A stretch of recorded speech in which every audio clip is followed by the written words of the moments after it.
principle in neuroscience says that nerve cells that fire together wire together. You keep thinking the same way, making the same choices, demonstrating the same habits, creating the same experiences that stamp the same networks of neurons into the same patterns, all for the familiar feeling called you. And you do that for 10 years on end. You're going to begin to hardwire certain patterns in your brain that becomes your identity. And by the time we're 35 years old, it kind of becomes fixed, right? And psychology used to say that you can't change that, but we now know that you can. Henry David Thoreau had probably the greatest definition of success that I have ever heard. He said, if you advance confidently in the direction of your own dreams and endeavor to live the life which you have imagined, you will meet with a success unexpected in common hours. It will chase after you if you can place into your imagination what it is that you would like to attract and begin to feel it. That which you feel yourself to be, you are. And you are given that which you are. So assume the feeling that would be yours were you already in possession of your wish. And your wish must be realized. So live in the feeling of being the one you want to be, and that you shall be. Inspire yourself into the right direction. Look, find things to latch onto, hook on to things that inspire you, fill your eyes and your soul with them, and know that this is your power. This is the advantage you have over everyone else. You fill yourself up with things that inspire you and fuel you day after day after day. See, if you're playing it safe, you're not going to win. If you're playing it safe, like that old saying, you know, you were taught when you're a little girl, better to be safe than sorry. Well, that's a bunch of crap. It's not better to be safe than sorry. It's by trying things that you figure out how far you can go. You got to get outside the box.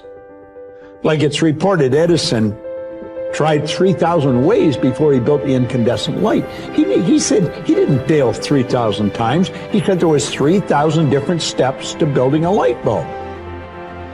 Well, there's different steps to get to where you're going.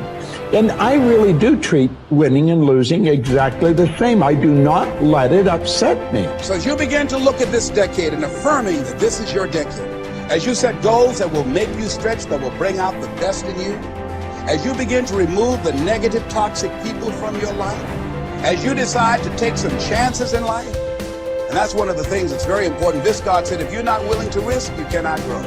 And if you cannot grow, you cannot become your best. And if you cannot become your best, you cannot be happy. You can't be happy. And what else is there? This is time for a little truth. Maybe you need to become much wiser than you are at the moment. You need to become stronger. You need to have better health. Maybe you need a little coaching to really become the person I want to become. I'm going to have some coaching. Physical coaching, spiritual coaching, developing skills coaching. To be the influence you want to be, you've got to build an incredible reputation. What kind of person must I be to attract all that I want in life and the people that I want and the opportunities that I want? You knock on the door and opportunity opens. You must stand there as a very attractive person, or you may not be invited. One of the most mysterious and unique phrases that Jesus ever used. Here's what he said. I stand at the door, and if you opened the door, would you probably invite him in? This extraordinary person.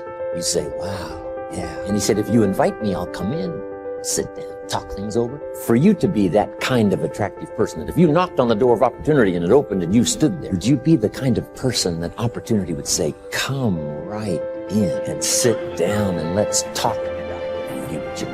What kind of person? One of the major reasons why goal setting doesn't work for some people is that they become bogged down in the how. This is especially true if the goal is a stretch. They want something quite different from their current experiences. However, is that we don't need to worry about the how.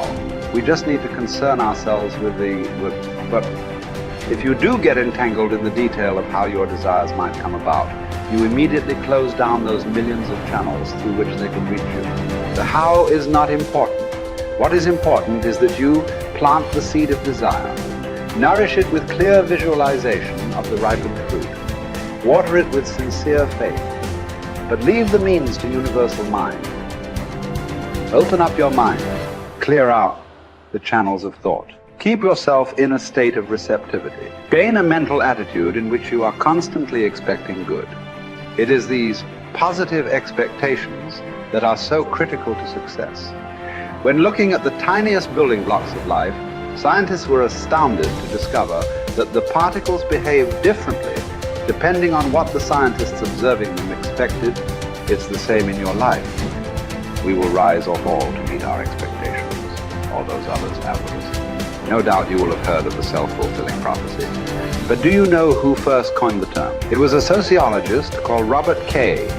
Merton. In his book, Social Theory and Social Structure, he states, the self-fulfilling prophecy is, in the beginning, a false definite of the situations, evoking a new behavior which makes the original false conception come true. This specious validity of the self-fulfilling prophecy perpetuates a reign of error. For the prophet will cite the actual course of events as proof that he was right from the very beginning. In other words, if you make up your mind about something, then you immediately influence your behavior and ultimately your results. Whether your assumption is true or not is irrelevant, because the belief that it is will alter your behavior to bring about a reign of error that vindicates your initial assumption. So, forget about the how. Collier reminds us, your part is to impress upon mind your need, your earnest desire, your boundless belief in the resources, and the willingness of universal mind to help you. In other words, expect the best and it will do the rest. So you have to constantly pour energy into your own life to make sure that you're making progress to your goals if you're going to eventually achieve success. And the only way that you're going to be able to do that is to have a growth mindset. Now, really simply, a growth mindset is that you believe that your talent and intelligence are not fixed traits, that you can get better at something as you put time and energy into getting better at that thing. It's what I call the only belief that matters. The only belief that matters is that by applying time and energy into something, you will actually get better at it. Now, once you believe that, everything in your life downstream of that gets better, because now you know, oh, I messed up at this thing, I suck at that thing, the world is trying to stop me from doing that thing, the world is effective at stopping me from doing that thing. Oh, word? All I need to do is go and get better and I can outperform people. As Kobe Bryant said, and this has become my favorite quote in the world, boos don't block dunks. Now, what did he mean by that? He meant that no matter what, you can get so good that people can't stop you. People were paid millions of dollars to stop Kobe Bryant from scoring points, and yet he scored 81 points in a single game just by getting better than other people. Getting better than other people requires you to have a growth mindset. That's the growth part. You're going to get better so that when you fail, and you will fail over and over and over and over and over and over and over again, and it's going to be embarrassing and it's going to hurt and all that, but when you fail, if you believe, oh, failing means that I'm a failure because my talent and intelligence are fixed traits, there's nothing I can do to get better, you will stop. Why wouldn't you? It's the only thing that makes sense. But if, on the other hand, you believe that, oh, I can get better at this. I'm not good enough yet, but I can get good enough by applying time and energy into getting better.